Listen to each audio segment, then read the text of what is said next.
Welcome to Behind the Headlines, the weekly news roundup from Utah Public Radio and the Salt Lake Tribune. I'm Tom Williams. Utah unveils plans to bring a nuclear hub to Brigham City. In water-strapped southern Utah, tighter limits may spell the end for new golf courses. And Utah's plan for a massive homeless shelter draws heat from advocates and community leaders. Joining me today on the program, our Salt Lake Tribune water and land use reporter Leia Larsen. Leia, thank you for joining us. Yeah, good morning. Thanks for Good having me. morning. We have reporter Brooke Larsen as well with us. Brooke, thank you. Hi, Tom. Thanks for having me. Hello, thank you. And Westside Communities reporter Jose Davila IV is with us. Thank you, Jose. Thanks for having me, Tom. Thank you. Let's start with Leah. Very interesting story about nuclear power. Of course, we know the governor, other state leaders, very pro-nuclear power. So what's going to be happening, Leah, in Brigham City? Yeah, I think that state leaders would say they're pro all kinds of power, but they've definitely made nuclear one of their priorities as we look for new sources of electricity generation. So Brigham City, they kind of called this meeting up there this week with some mysterious announcement. We weren't sure what it was going to be, but what it sounds like is that the state has struck a deal with two companies called High Tech Solutions and one called Holtec International to build what they're calling kind of a nuclear hub in the Brigham City area. So that'll mean, yes, some nuclear reactor sites, some power generation plants, but also some sort of manufacturing facility where they're going to build these power plants. They're called small modular reactors. So they're going to build all the components for those so we can ship them all around the Intermountain West and build these kinds of reactors in other places in other states. So that is the plan as unveiled this week. So they would manufacture these small nuclear plants, right? And they'd also have a couple of these plants in the area?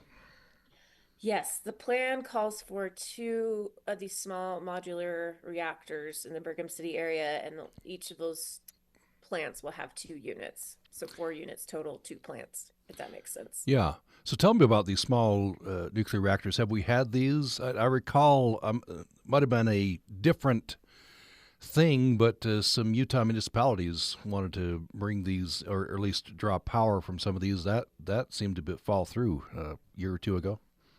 Yeah, that's true. There's been a lot of chatter about them, and I do think they're interesting. So they're supposed to be sort of a scaled down version of like the massive nuclear plants we probably think of, like they were like at Fukushima and other places around our country and the world, but these are supposed to be smaller. They're TerraPower, which is this Bill Gates backed startup, is currently building one actually in Kemmerer, Wyoming, where one of Pacificor's coal plants are. So there is one actively being built and coming online. And then Holtec International, one of the companies we're partnering with for this Brigham City development, is in the process of building one in Michigan at the Palisades nuclear plant. But of course, these are all a ways off. They won't come online for probably, around a decade. So still plenty to watch. And, we'll see. We'll see if these proliferate around the West like some are expecting. How much power can these put out? So these ones proposed by Holtec for the Brigham City area, they call them their SMR 300s. So they produce 300 megawatts, and a megawatt is a million watts. I know it's hard to wrap your head around those kinds of units in energy production, but 300 megawatts per unit, I believe, is what they're calling for. Are they safe? That's always it's always in the back of people's mind with that is the nuclear burning power. question everybody Yes. has. Yeah, I think,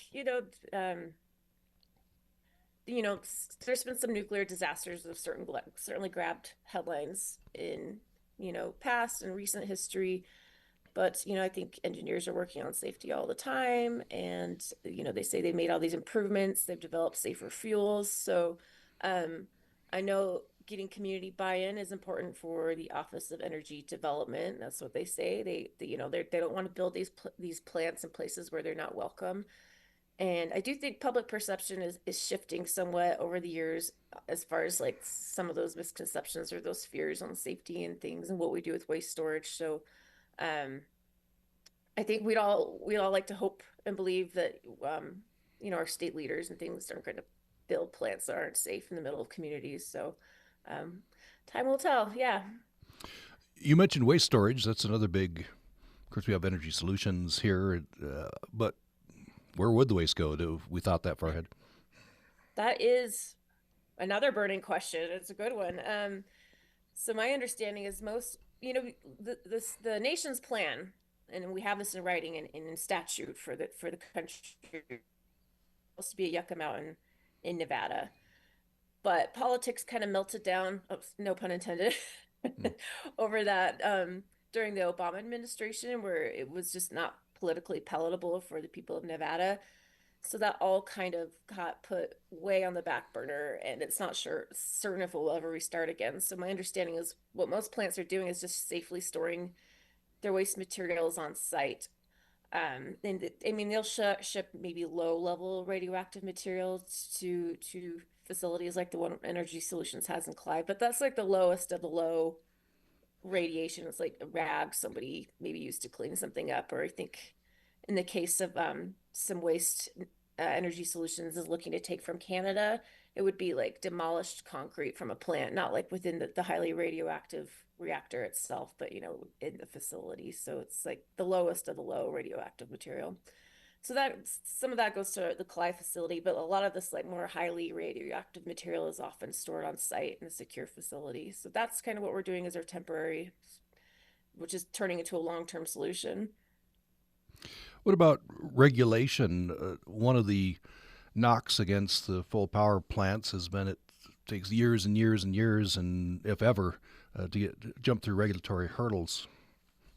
Yeah, that's a really good point. Yeah, I know the Trump administration is trying to kind of cut back some of that red tape. It's one of the, some of President Trump signed a bunch of executive orders over the spring calling to like kind of fast track some of those things. And I think that, well, I don't think Governor Cox has openly said he's very supportive of this, fast tracking these kinds of projects while also making sure we keep community and environmental safety in mind. So we'll see if it actually materializes. But I think even removing the red tape, just the kind of engineering and things that goes into these is still going to take many, many years to build them and develop them and get them online.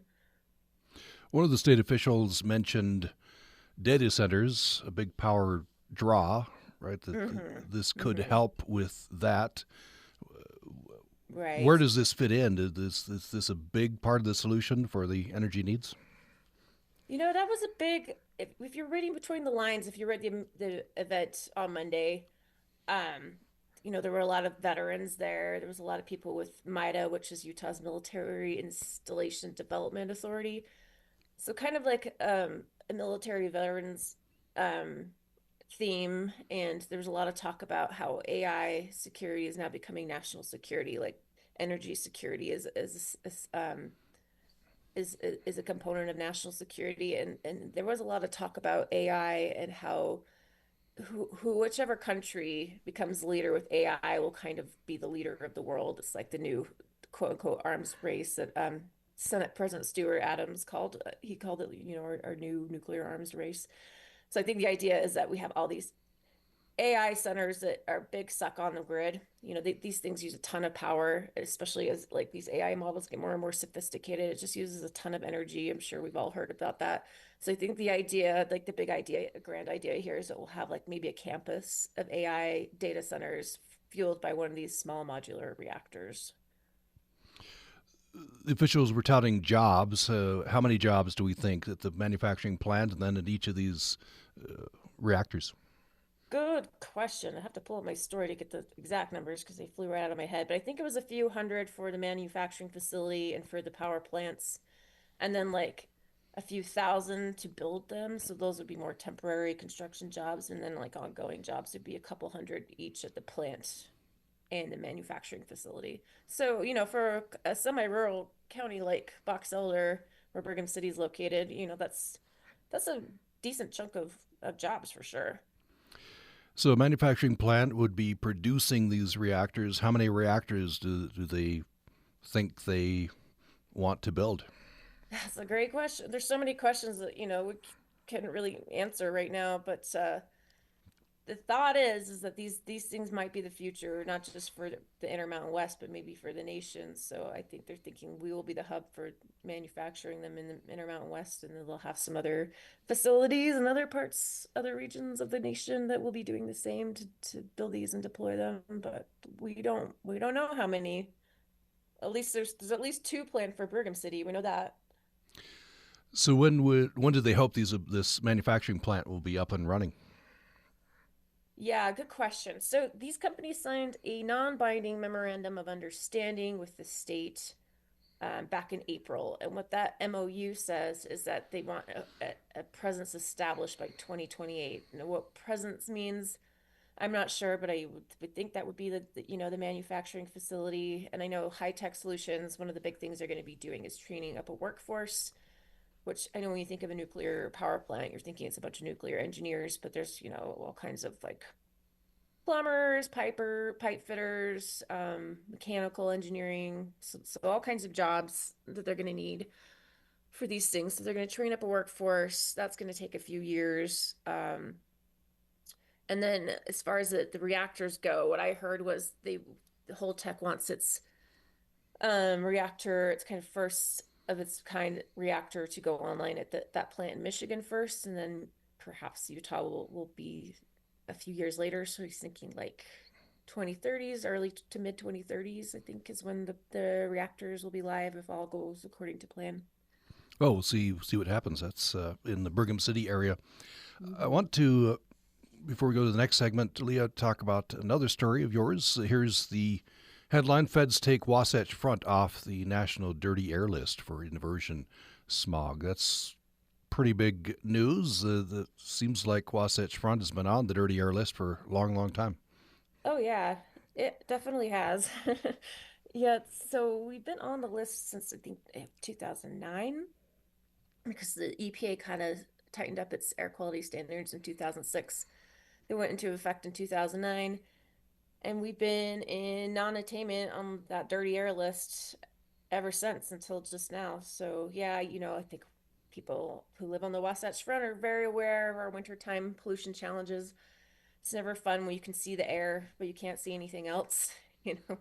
So, but the state has undertaken a lot of big initiatives in the last decade or so to clean up our smog in the winter. Chief among them, and I'm sure a lot of people are familiar with, are the wood burning bans in the winter.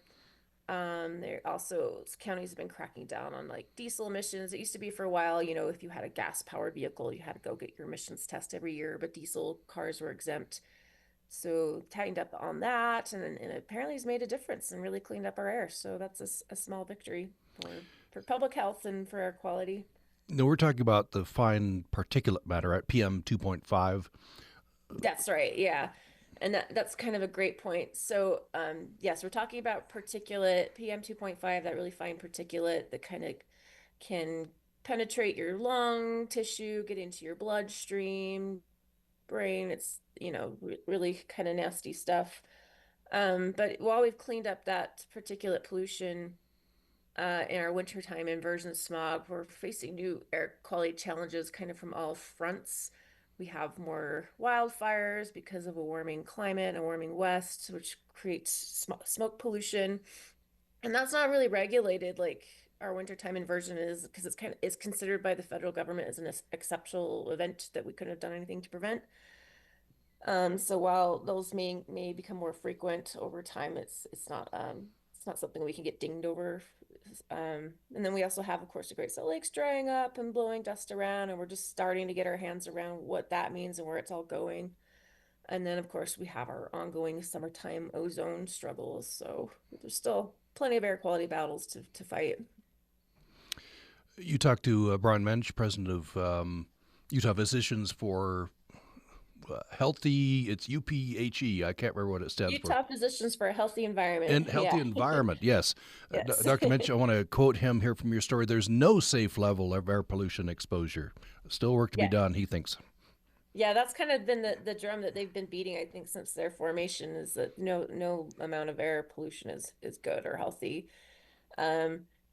And I think their position is that while it's good that Utah's air quality has improved, these non-attainment standards developed by EPA are kind of a mix, not just of public health and science, but concessions to industry and politics. They have a lot of interest to weigh and kind of land on these numbers, but especially if you have pre-existing health conditions, of course, like you're even more sensitive to some of these air pollution events. So yeah, although we're in attainment, it doesn't mean we still won't get bouts of bad air. It doesn't mean that like when you do see that wintertime smog, that it's fine. Go breathe it in. So yeah, I think that's their position. One more thing that interested me, can't remember who this was, said when I'll just quote this: when I go out and give talks, I ask people how many of you think that the air quality in Salt Lake's worse than it was 20 years ago. 80% of the people raise their hands. He says it's actually the opposite. Yeah, that's true. That is true. I mean, our air quality is getting better over time. That is facts. Like we have data to show that.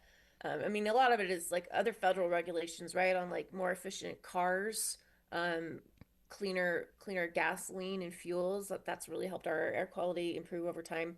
I mean, once upon a time in the Salt Lake Valley, people heated their homes by burning coal. Can you imagine the amount of smog and pollution that created? So yeah, our air quality definitely has improved over time. So that's another positive takeaway. All right, Leia Larsen, Water and Land Use Reporter, has been telling us about these stories. Thank you, Leia. You bet. We'll have Leah back with Underplayed Stories later in the program.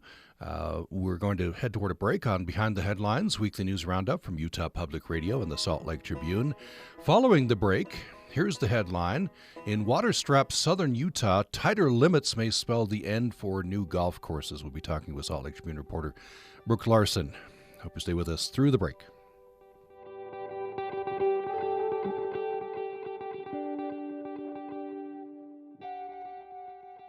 You're listening to Behind the Headlines, the weekly news roundup from Utah Public Radio and the Salt Lake Tribune. I'm Tom Williams, and we bring in next Salt Lake Tribune reporter Brooke Larsen. Brooke, thank you so much. Hi, Tom. Thanks for having me. Hi, thank you. Here's the headline. In water-strapped southern Utah, tighter limits may spell the end for new golf courses. Of course, St. George area has golf courses, but the Washington County Water Conservancy District's board passed a new policy. What is the policy? Yeah, so going forward, the top 1% of commercial, institutional, and industrial water users, which includes things like golf courses, will have to go through an additional review with the board, a committee of mayors and managers from the different cities and towns the district serves. And that board will, review these large water users under a series of tests and decide whether that can go through or not. So if you have a new project you want to do, so what's the limit that or above which you would have to have this special review? Yeah, so the district determined that the top 1% of users, water users in the area, consume 9 million gallons a year or more. Golf courses consume a lot more than that, in the hundreds of millions of gallons a year. So, but that 9 million gallons is the threshold. And if you do consume more than that, then you have to prove to this committee that you're going to put that water to, a good use for the public, that you're going to use like the most efficient technology that you can, and also that you're putting that water to good economic use. So it's the water guzzling industries, golf courses, you just said, a lot of water, data centers, I think we know, and bottling plants, which I hadn't thought of. Yeah, that was one of the other ones the district kind of pointed out. If, say, a water bottling plant or some other sort of bottling plant wanted to come in, that would be another example of a business that could use a lot of water and, be, in that case, shipping the water out of the county. So why this scrutiny on the top 1%? Yeah, I mean, Doug Bennett, the conservation manager for the district, told me that those top 1% of users use almost as much water as the other 99%. And if another golf course gets approved, if another large water user gets approved, that could really affect this area's long-term water strategy. I think a lot of people are aware that, Utah on the whole is in a drought, but, Washington County doesn't have much water left to go around. And so the county is getting very serious about water conservation, new reuse facilities, things like that. And another large water user could really disrupt not only the water supply right now, but these long-term water plans. So to be clear, if you're a current golf course, you're okay, or other big plant. Yes, under this policy, you are. So this just affects new development. So if you're, applying to, build a new golf course in the St. George area, you would have to go through this committee if, I guess to qualify on that, if you will be using water that's delivered by the district. Some of the large projects we've seen that have gotten quite a bit of scrutiny, like these surf communities, like Southern Shores, that my colleague down in Southern Utah, Mark Eddington, wrote about recently. They had their own private water rights, and those are regulated by the state, not the district. So if an entity has their own water rights, it's a different story. But, if a golf course is trying to use the district's water, then they'll have to go through this. I understand housing projects, subdivisions are exempt from this. Yeah, so the district has passed, some policies already that regulate new housing development quite a lot in terms of like limits on lawns and, efficient appliances and things like that. There is, an exception to that in terms of if a housing development wanted to build a golf course or a water park, those like amenities would be regulated under this policy or need additional review. It's just that in the houses themselves, there's already policies existing to encourage or require conservation measures there. So golf kind of makes the headline here. You talk to someone representing golf industry. What are they saying? Yeah, so I mean, they acknowledged that golf uses a lot of water, and golf courses are trying to be more efficient with their sprinkler systems and things like that, but that there's no possible future where a golf course could use less than 9 million gallons per year in Utah is what they said to me. But acknowledging that golf adds some benefits to the community. I mean, in the St. George area, obviously it attracts tourists, both, novice golfers to professional golfers. The Black Desert Resort has hosted the PGA Tour's Bank of Utah Championship the last 2 years.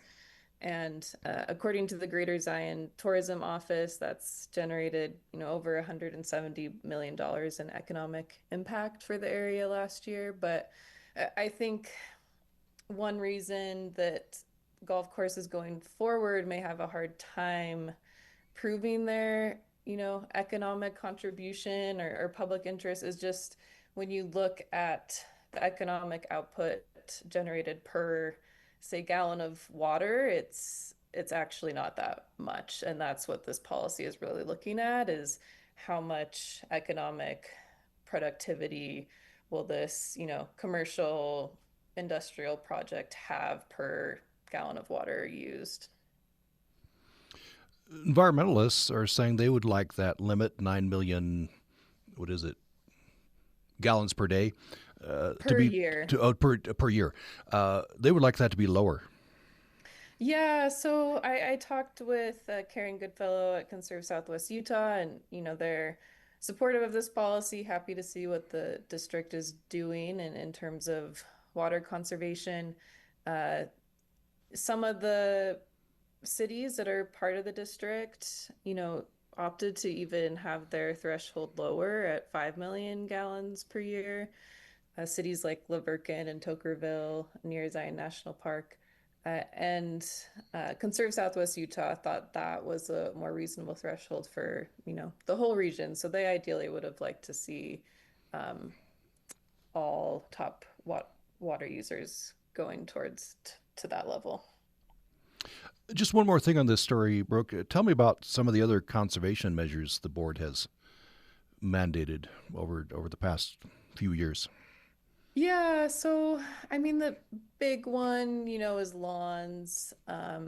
New sort of commercial developments can't have lawns unless it's in situations like, a daycare center where you have a lawn for, you know, kids recreating or a sports facility.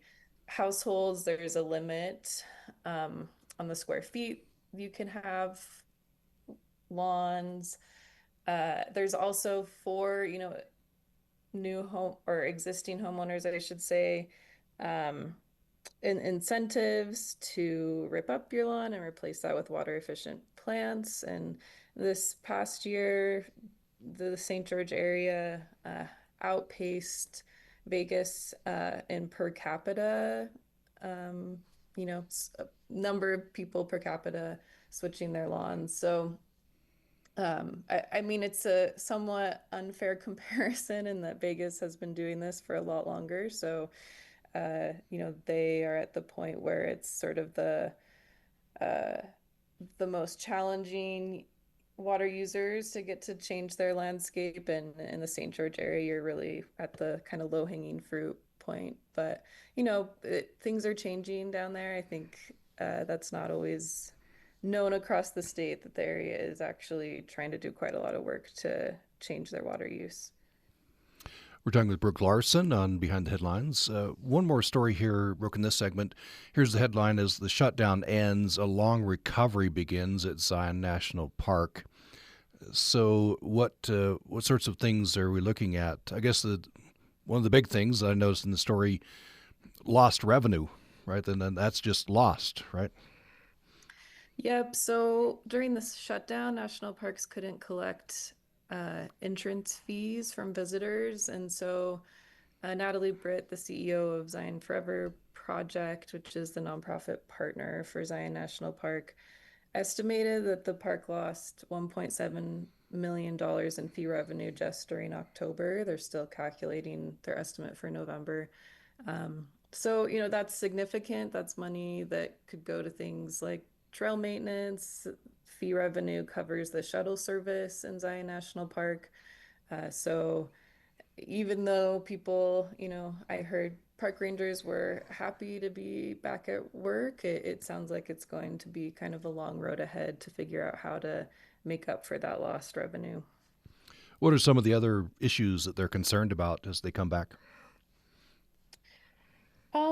I mean, I think there's just this uncertainty still, right? I mean, the bill that was passed in the shutdown only funds the government through the end of January. And in general, we've seen cuts to park service, 25% less employees in the park service. So uh, I think there's just concerns that in addition to the lost fee revenue, that the park will see larger congressional budget cuts as well, and just the uncertainty, the difficulty to plan and figure out what the next steps are, given that the government currently is only funded through the end of January. That's true. Yeah, we may be looking at this again in February. So the state of Utah stepped in. They kept some visitor centers open. I'm guessing they're not going to get reimbursed for that money. Yeah, that's what that they said that they wouldn't be reimbursed. And if you look at the national parks contingency plan for the shutdown, it does say that, third parties such as states or nonprofits won't be reimbursed for money they put forward. We'll see how that plays out. It sounds like there's maybe some uncertainty on that, but the state doesn't think they will get reimbursed for that. I don't know. I don't think this was in the story, but I don't know if you know, Brooke, visitorship, did that decline or was it steady or increase during the furlough, during the shutdown? The visitor, at least from what I heard from um, Natalie Britt with Zion Forever, and also, talked to the mayor of Springdale, Barbara Bruno, the visitorship seemed to stay pretty on track with what they'd expect for this time of year. October was quite busy. When I went into Zion, the Springdale, the town right outside, there were hotels that said no vacancy. Talked with restaurant owners, said it was still busy. So I don't think, at least Zion and the communities around, saw sort of like a decline in visitors. There weren't like a lot of people who canceled their trips or things like that. So yeah, luckily that stayed pretty steady. Well, thank you. We've been talking with Salt Lake Tribune reporter Brooke Larsen. Thank you. Yeah, thanks, Tom. And coming up following a break, here's the story we'll be talking about. Utah's plan for a massive homeless shelter draws heat from advocates and community leaders. We'll be talking with Salt Lake Tribune West Side Communities reporter Jose Davila IV. You are listening to Behind the Headlines, the weekly news roundup from Utah Public Radio and the Salt Lake Tribune. More following this break.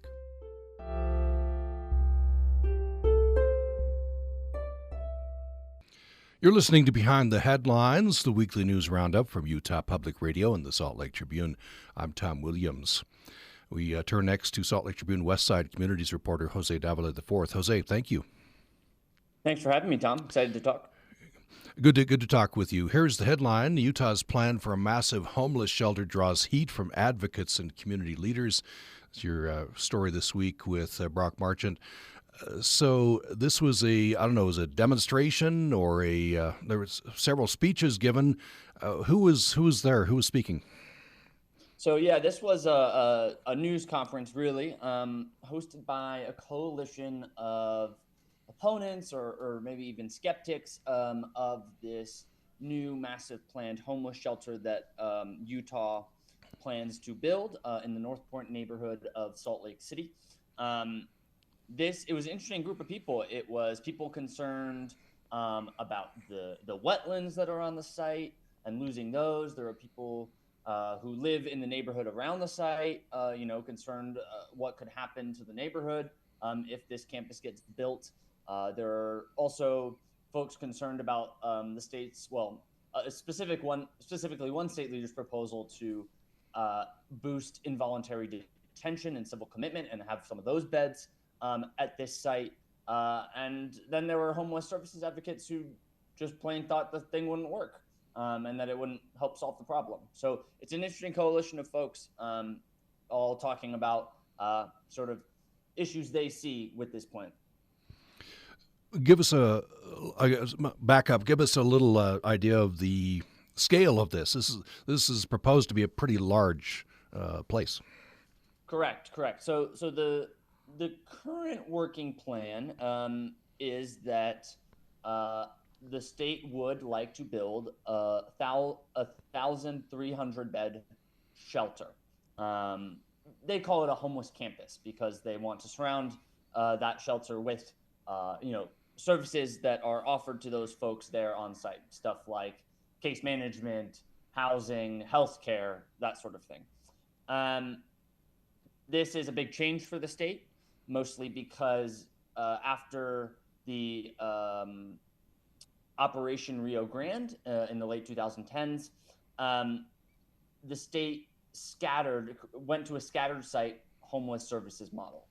So right now in the Salt Lake Valley, there are 3 homeless resource centers, as well as a couple other shelters that serve subpopulations like families or those who need medical assistance. And those shelters are max out at 300 beds. So this would be a really big facility to manage and would host a lot of people. So that's a big change. Also, this talk of putting some civil commitment beds. Civil commitment is the process by which somebody can be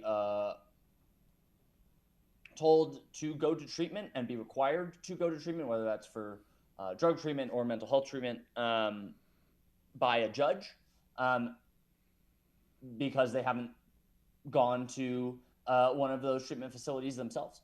And so the talk of adding those types of beds at this facility is relatively new and was pitched by Utah Homeless Services Board Chair Randy Shumway in a recent meeting at a legislative committee. So there's still a lot up in the air, but generally speaking, this thing's going to be big. We'll talk about that. That's this big sticking point for some folks opposing this facility, right? Involuntary, the civil commitments. Has that been part of any of the homeless shelters in Utah or really anywhere before? My understanding is that this has not been a part of the state's homeless services system, especially, at all being included in the footprint of the existing shelters. Most of the people that are civilly committed, I believe, stay at the Utah State Hospital as they're getting better and as they're receiving treatment. But yeah, this could be a big change and does pose some problems or issues to solve with building out this campus in terms of, if this is a low barrier congregate shelter, right, where everybody sleeps in the same room, that might not be the best design for something like this, right? And the state's still figuring that out. It's interesting, Pastor Dusty Trent, you quote from Story Murray Baptist Church. I guess he's a recovering addict himself. He doesn't like this idea of involuntary commitment. He said his own journey, he had to come to that on his own. Yeah, I think a lot of these opponents who spoke on Tuesday had a similar view, that this might not actually solve the problem here, because we need people to take this first step, for lack of a better term, for themselves. And so I'm not entirely sure what how the data bears that out, but it's certainly something opponents are concerned about, and criticizing the state for involuntarily more or less detaining people, if that is in fact the plan. Bill Tippett with Crossroads Urban Center said he characterized this new facility as being designed to be a one-size-fits-all model. He said that's a problem. Yeah, it's he thinks it's a problem because, in his view, the homeless resource centers and the other kind of pockets, the other smaller shelters that make up Utah's homeless services system, especially in the Salt Lake Valley, they're relatively successful. At this press conference, he said, 26% of the people who go to a homeless shelter in Salt Lake County end up leaving within a week. 75% of those people who go to a homeless shelter find more stable housing in 90 days as well. So, in some ways, the homeless resource centers, as they currently function, work relatively well for the people who can get a bed in them. Obviously, that's a hard part of this, and part of the reason why the state wants to build this big new shelter is that they just need more beds at the bare minimum, so that people aren't sleeping on the street. And they know once they get people in beds, most of those people within 3 months will be able to find a better situation, through the help of the state in certainly some cases. So he doesn't want this facility, this new shelter, to be narrowly tailored necessarily to the people with the most serious needs, with the most serious mental health conditions, with those who need drug treatment, etc.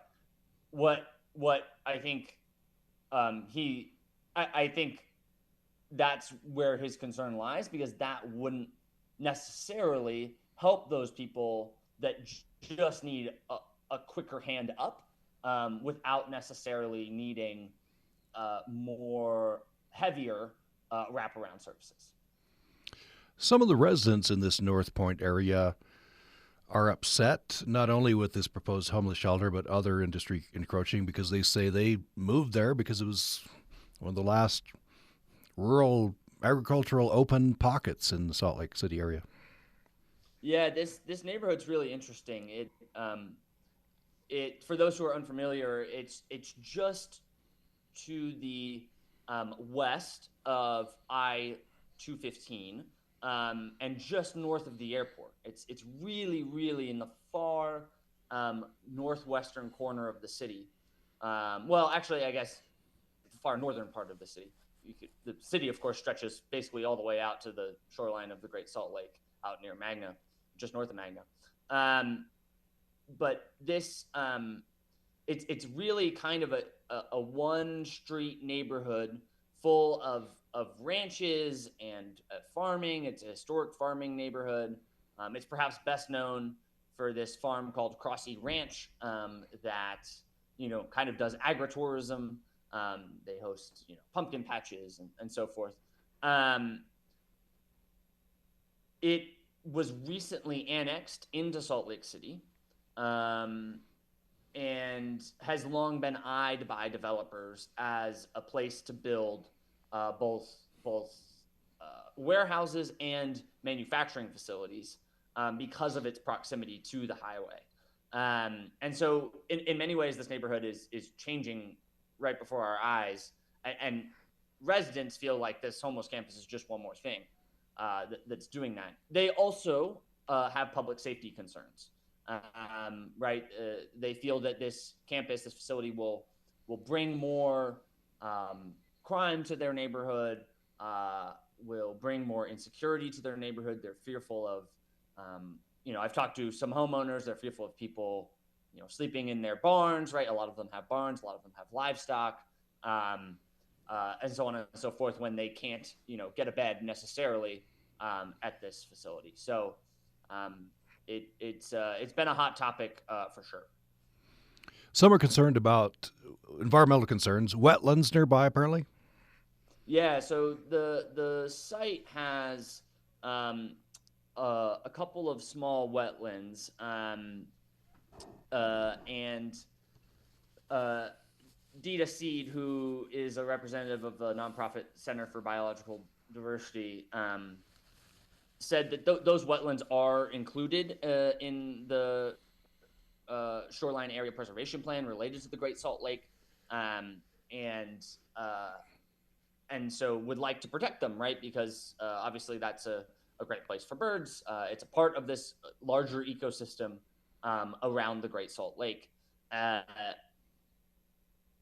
In a later meeting on Tuesday, the state homelessness coordinator, Wayne Niederhauser, who's retiring, by the way, early next month, he told Salt Lake City Council members that those wetlands, and they're relatively small, maybe just under an acre, of a 15-acre site, that those wetlands are non-jurisdictional, which basically means under federal law that they are not, are not connected to any other waterway or waters of the United States, and therefore have less protection from development impacts. Now, that's just something he said. That's a study that the state has done. The state has sent that study to the U.S. Army Corps of Engineers, which will have the final say on what sort of protections or how to define those wetlands. Wayne Niederhauser also said his office is looking for input on this homeless campus. I guess they're open. Yes. This was kind of a big fight. The state basically decided not to take input on this campus idea until they found a site. And now that they found a site, now that they have said this thing is going here, we're now more than happy to take input from the community, from partner organizations, from service providers, from local governments, about what this campus should do and should be. And so him going to the Salt Lake City Council on Tuesday evening was a part of that.